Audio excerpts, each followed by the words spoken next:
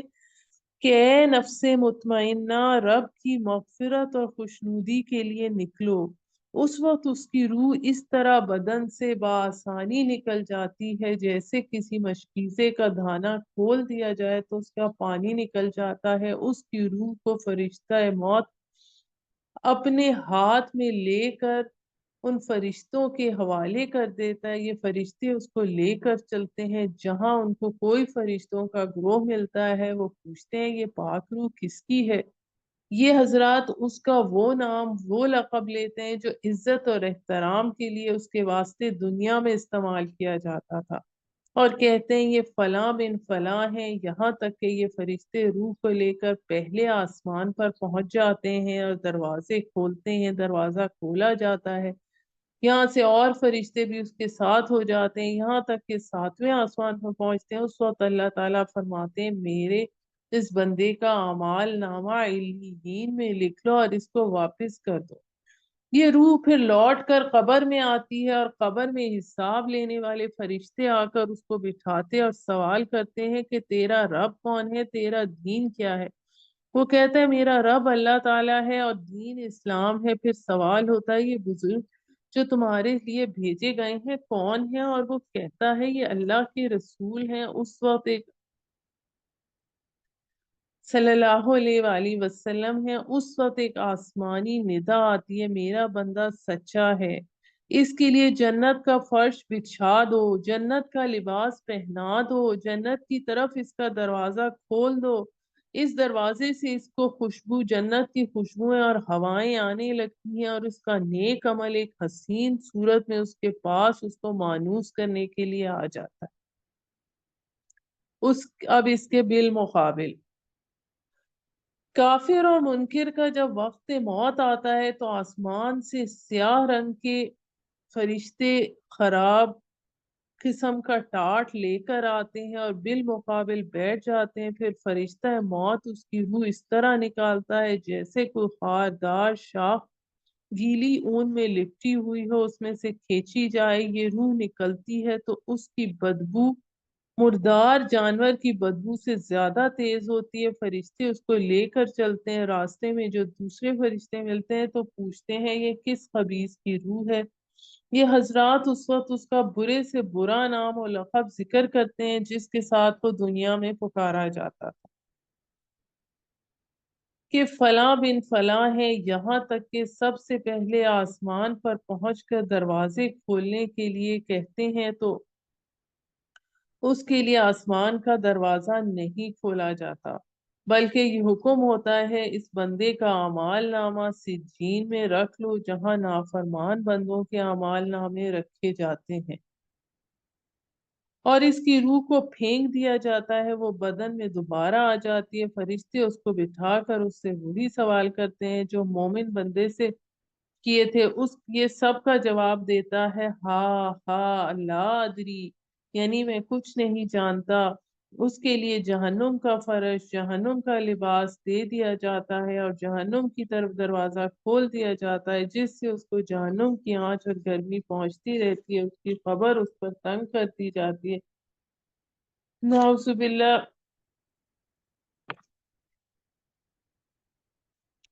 خلاصہ ساری بات کا یہ نکلا کہ منکرین اور کفار کی ارواح آسمان تک لے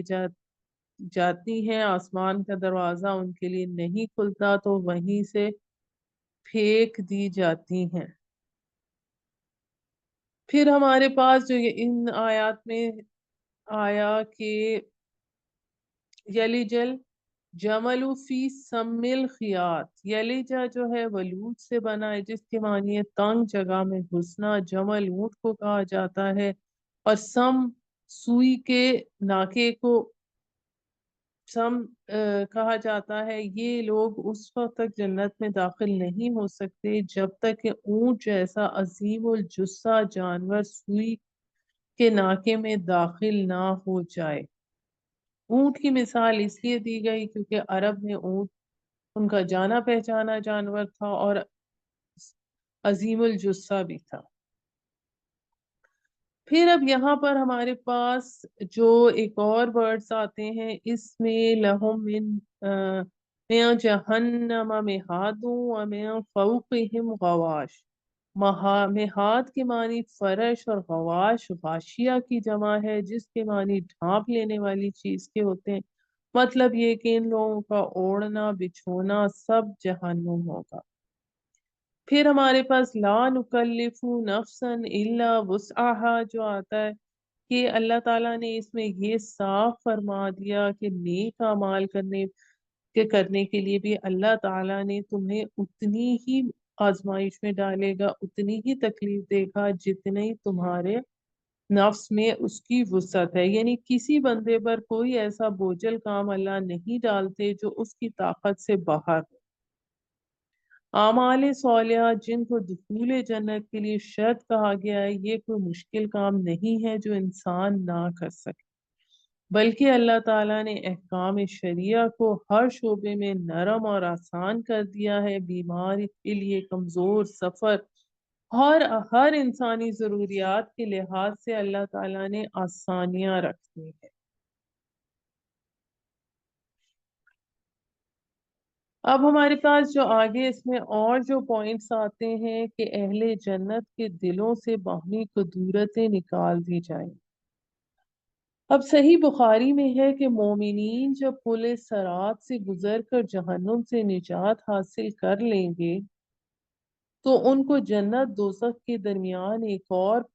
پل کے اوپر روک لیا جائے گا، اور ان کے آپس میں اگر کسی سے کسی کو رنجش ہوگی کہ کسی پر کسی کا حق تھا تو یہاں پہنچ کر ایک دوسرے سے انتقام لے کر معاملات کو صاف کر دیا جائے گا۔ اس طرح حسد، بغض، کینہ وغیرہ سے پاک صاف ہو کر وہ جنت میں داخل ہوں گے۔ معلوم یہ ہوتا ہے کہ یہ پل جو ہے، یہ پل صراط کا آخری حصہ ہوگا جو جنت سے متصل ہوگا۔ یہاں پر یہ بھی بتا دیا جائے کہ وہاں جو حقوق کے مطالبات ہوں گی اس کی ادائیگی روپے پیسے سے نہیں ہو سکے گی، بلکہ بخاری اور مسلم کی حدیث کے مطابق یہ ادائیگی اعمال کے ذریعے ہوگی۔ حقوق کے بدلے میں اس کے عمل صاحب حق کو دیے جائیں گے، اور اگر اعمال اس طرح سب ختم ہو جائیں گے اور لوگوں کے حقوق پھر بھی باقی رہیں گے تو پھر صاحب حق کے گناہ اس پر ڈال دیے جائیں گے۔ ایک حدیث میں حضور صلی اللہ علیہ وآلہ وسلم نے ایسے شخص کو سب سے بڑا مفلس قرار دیا جس نے دنیا میں اعمال صالحہ کیے لیکن لوگوں کے حقوق کی پرواہ نہیں کی، اس کے نتیجے میں تمام اعمال سے خالی اور مفلس ہو کے رہ گیا۔ اب اس میں ایک اور روایت اس طرح سے بھی آتی ہے کہ جب یہ پل صراط سے گزریں گے تو پانی کے ایک چشمے پر پہنچیں گے، اس سے پانی پئیں گے تو اس پانی کی یہ خصوصیت تو یہ ہوگی کہ سب کے دلوں سے باہم کینہ اور کدورت دھل جائے گی اور اختلافات جو ہیں وہ ختم ہو جائیں گے۔ یہاں یہ بھی سمجھنا ضروری ہے کہ کوئی انسان محض اپنی کوشش سے جنت میں نہیں جا سکتا جب تک کہ اللہ تعالیٰ کا فضل اس میں پر نہ ہو، اور جو ہدایت ہے اس کے بھی مختلف درجے ہیں۔ ادنا درجہ ہدایت کا کفر و شرک سے نجات اور ایمان ہے، جس سے انسان کا روح غلط رستے سے اللہ کی طرف ہو جاتا ہے۔ پھر اللہ تعالیٰ اور بندے کے درمیان جس قدر فاصلہ ہے اس کو طے کرنے کے ہر درجے کا نام ہدایت ہے۔ اس لیے ہدایت کی طلب سے کسی وقت بھی انسان کو بند نہیں کرنی چاہیے۔ نبی صلی اللہ علیہ وآلہ وسلم نے آخری عمر تک اہدنا الصراط المستقیم کی تعلیم اپنی امت کو دی، اس دعا کا اہتمام مسلسل جاری رکھا۔ اب ہم آگے آیت نمبر 44 سے پڑھتے ہیں، 44 سے 47 تک۔ 44 میں آتا ہے اور جنتی لوگ پکار کر کہیں گے جہنمیوں سے کہ ہم نے تو وہ وعدہ بالکل سچا پایا جو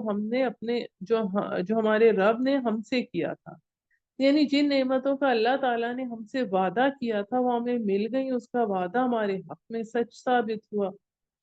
تو کیا تم نے بھی سچا پایا وہ وعدہ جو تمہارے رب نے تم سے کیا تھا؟ وہ کہیں گے ہاں، اہل جہنم جواب دیں گے ہاں، ہمارے ساتھ بھی جو وعدے کیے گئے تھے سب پورے ہو گئے، جو وعیدیں ہمیں دنیا میں سنائی گئی تھیں، عذاب کی جو مختلف شکلیں بتائی گئی تھیں، وہ سب کی سب حقیقت کا روپ دھار کر ہمارے سامنے آ گئی، اور اس وقت ہم ان میں گھرے ہوئے ہیں۔ تو اس وقت پکارے گا ایک پکارنے والا ان کے مابین کہ اللہ کی لعنت ہے ظالموں پہ، وہ لوگ جو روکتے اور خود بھی رکتے اللہ کے راستے سے اور اس میں کجی تلاش کرتے، یعنی نہ صرف یہ کہ وہ خود ایمان نہیں لائے بلکہ دوسروں کو بھی اس راستے سے روکنے کی کوشش کرتے رہے۔ اگر کسی شخص کو نبی صلی اللہ علیہ وآلہ وسلم کی محفل کی طرف جاتا دیکھتے تو اسے بھی ورغلانے اور بہکانے کے درپے ہو جاتے کہ کہیں وہ آپ کی باتوں سے متاثر ہو کر ایمان نہ لے آئے، اور یہ لوگ آخرت کے منکر تھے، اور ان جہنمیوں اور جنتیوں کے مابین ایک پردے کی دیوار ہوگی۔ اب اہل جنت اور اہل جہنم کے درمیان ہونے والی گفتگو کا زیادہ واضح نقشہ سورہ حدید میں کھینچا گیا ہے، جہاں آیت نمبر 13 میں اس حجاب یا پردے کے بارے میں فرمایا گیا ہے فَضُرِبَ بَيْنَهُمْ بِسُورٍ لَهُ بَابٌ، یعنی ایک طرف جنت اور دوسری طرف دوزخ ہوگی، درمیان میں فصیل ہوگی جس میں ایک دروازہ بھی ہوگا، اور دیوار کی برجوں پر کچھ لوگ کھڑے ہوں گے جو ایک دوسرے کو ان کی نشانی سے پہچانتے ہوں گے، یعنی اصحاب اعراف اہل جنت کو بھی پہچانتے ہوں گے اور اہل جہنم کو بھی پہچانتے ہوں گے۔ قلعوں کے فصیلوں کے اوپر اطراف و جوانب پر نظر رکھنے کے لیے عام طور پر جو برج اور جھروکے بنائے جاتے ہیں انہیں عرف اور جمع میں اعراف کہتے ہیں۔ دوزخ اور جنت کی درمیانی فصیل پر بھی کچھ برج اور جھروکے ہوں گے جہاں سے جنت اور دوزخ کے مناظر مشاہدہ ہو سکیں گے۔ ان پر وہ لوگ ہوں گے جو دنیا میں درمیان درمیان چلتے تھے، یعنی ایک طرف بھی یکسو ہو کر نہیں رہے، ان کے اعمال میں نیکیاں اور برائیاں برابر ہوں گی، جس کی وجہ سے ایک وقت تک انہیں جنت میں بھیجنے یا جہنم میں جھونکنے کا فیصلہ نہیں ہوا ہوگا۔ اور وہ اصحاب اعراف جنت والوں کو پکار کر کہیں گے آپ پر سلامتی ہو، وہ اس جنت میں ابھی داخل نہیں ہوئے تھے مگر انہیں اس کی بہت خواہش ہوگی، اور وہ اہل جنت کو دیکھ کر انہیں بطور مبارک بعد سلام کریں گے، اور ان کی اپنی شدید خواہش اور آرزو ہوگی کہ اللہ تعالیٰ انہیں بھی جلد از جلد جنت میں داخل کر دے جو آخر پوری کر دی جائے، اور جب ان کی نگاہیں پھیری جائیں گی اہل جہنم کی طرف تو اس وقت وہ کہیں گے اے ہمارے پروردگار ہمیں ان ظالموں کے ساتھ شامل نہ کیجیے، یعنی جنت کے نظارے کے کر دیجیے، یعنی جنت کے نظارے کے بعد ان کو جہنم کا منظر دکھایا جائے گا۔ اب جہنمیوں کی جو کیفیت ہوگی تو اسے دیکھ کر یہ خوف اور امید کے درمیان کی کیفیت میں ہوں گے، انہیں جنت میں داخلے کی امید بھی ہوگی اور جہنم میں جھونکے جانے کا خوف بھی، اس لیے جب وہ اہل جنت کی طرف دیکھیں گے تو انہیں سلام کہیں گے، ساتھ ہی ان کے دلوں میں امنگیں تمنائیں جاگ اٹھیں گی کہ اللہ انہیں بھی ان کے ساتھ شامل کر دے، لیکن دوسری طرف جب اہل جہنم پر ان کی نظر پڑے گی تو فریاد کریں گے اے پروردگار ہم پر رحم فرمائیو، ہمیں ان ظالم لوگوں کا ساتھی نہ بنانا۔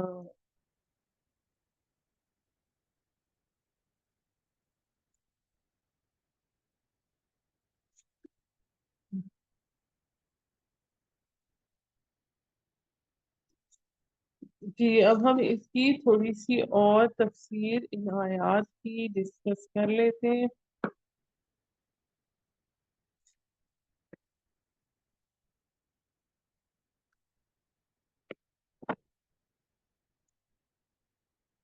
اب ہمارے پاس یہ اس ساری بات سے ظاہر ہوتا ہے کہ کچھ ایسے طریقے ہوں گے، مقامات کے درمیان ایسے راستے ہوں گے جس سے ایک دوسرے کو دیکھ سکیں گے، آپس میں مکالمات کر سکیں گے، سوال و جواب ہو سکیں گے۔ سورہ صافات میں دو لوگوں کا مفصل ذکر آیا ہے جو ایک دوسرے کے ساتھی بنے تھے دنیا میں، ایک مومن تھا اور ایک کافر تھا۔ آخرت میں جب مومن جنت میں اور کافر جہنم میں چلا جائے گا تو ایک دوسرے کو دیکھیں گے اور باتیں کریں گے۔ یعنی مضمون کا خلاصہ یہ ہوگا کہ جنتی ساتھی جھانک کر دوزخی ساتھی کو دیکھے گا تو اس کو وسط جہنم میں پڑا ہوا پائے گا اور کہے گا کم وقت تو یہ چاہتا تھا میں بھی تیرے ساتھ برباد ہو جاؤں، اگر اللہ کا فضل نہ ہوتا تو آج میں بھی تیرے ساتھ جہنم میں پڑا ہوتا۔ تو جو مجھ سے کہا کرتا تھا اس دنیا کی موت کے بعد کوئی زندگی، کوئی حساب کتاب، میں ثواب و عذاب ہونے والا نہیں، اب دیکھ لیا یہ کیا ہو رہا ہے۔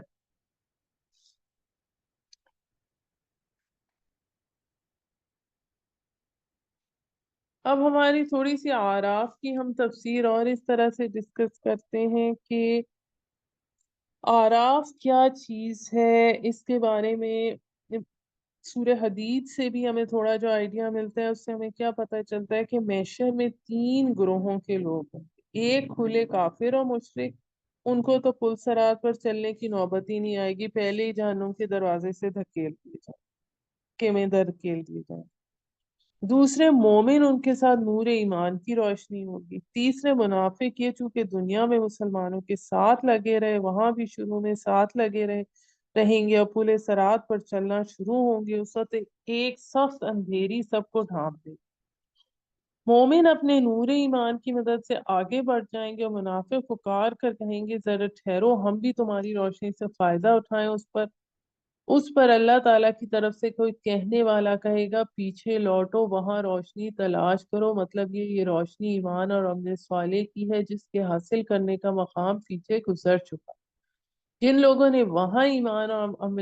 عمل کے ذریعے یہ روشنی حاصل نہیں کی، ان کو آج روشنی کا فائدہ نہیں ملے گا۔ اس حالت میں منافقین اور مومنین کے درمیان ایک دیوار کا حصار حائل کر دیا جائے گا جس میں ایک دروازہ ہوگا، اس دروازے کے باہر سارا عذاب ہی عذاب نظر آئے گا، دروازے کے اندر مومنین ہوں گے جہاں اللہ کی رحمتوں کا مشاہدہ اور جنت کی فضا سامنے۔ اب وہ جو اہل جنت اور اہل دوزخ کے درمیان حصار حائل کیا جائے گا، اس کو لفظ سور سے تعبیر کیا گیا ہے، اور یہ دراصل شہر پناہ، یہ لفظ شہر کی پناہ کے لیے، جیسے بڑے شہر کے گرد حفاظت کے لیے جو بڑی مضبوط مستحکم چوڑی دیوار بنائی جاتی ہے، ایسی دیواروں میں فوج کے حفاظتی دستے بھی موجود ہوتے ہیں، اس کا ذکر کیا جا رہا ہے جو حملہ آوروں سے باخبر ہے۔ اب لفظ حجاب سے اکرائیے، اس سے مراد وہی حصار ہے جو سورہ حدید کی آیت میں لفظ سور سے تعبیر کیا گیا، اور اسی کے بالائی حصے کا نام اعراف ہے، کیونکہ اعراف عرف کی جمع، اور عرف ہر اس چیز کو کہا جاتا ہے جو کہ اونچی ہو، دوسروں سے معروف اور ممتاز ہو۔ تو اس کے اوپر والے حصے کو اعراف کہا گیا ہے۔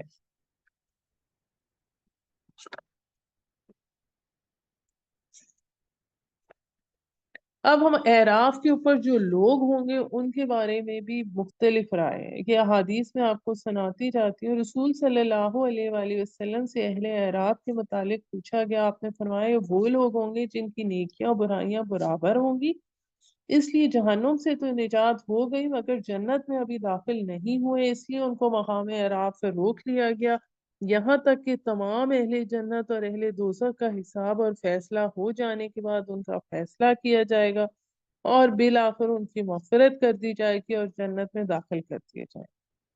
ایک اور جگہ رسول صلی اللہ علیہ وآلہ وسلم نے فرمایا، سے دریافت کیا گیا اہل اعراف کون ہے، تو آپ نے فرمایا یہ وہ لوگ ہوں گے جو اپنے والدین کی مرضی اور اجازت کے بغیر جہاد میں شریک ہوئے اور اللہ کی راہ میں شہید ہو گئے، تو جنت کے داخلے سے ماں باپ کی نافرمانی نے روک دیا اور جہنم کے داخلے سے شہادت فی سبیل اللہ نے روک دیا۔ تو یہ ہمارے پاس اس کی تھوڑی سی کچھ ڈیٹیل تھی. اس کے ساتھ ہم آج کا لیکچر اینڈ کرتے ہیں. سبحان ربک رب العزت عما یصفون والسلام علی المرسلین والحمد للہ رب العالمین.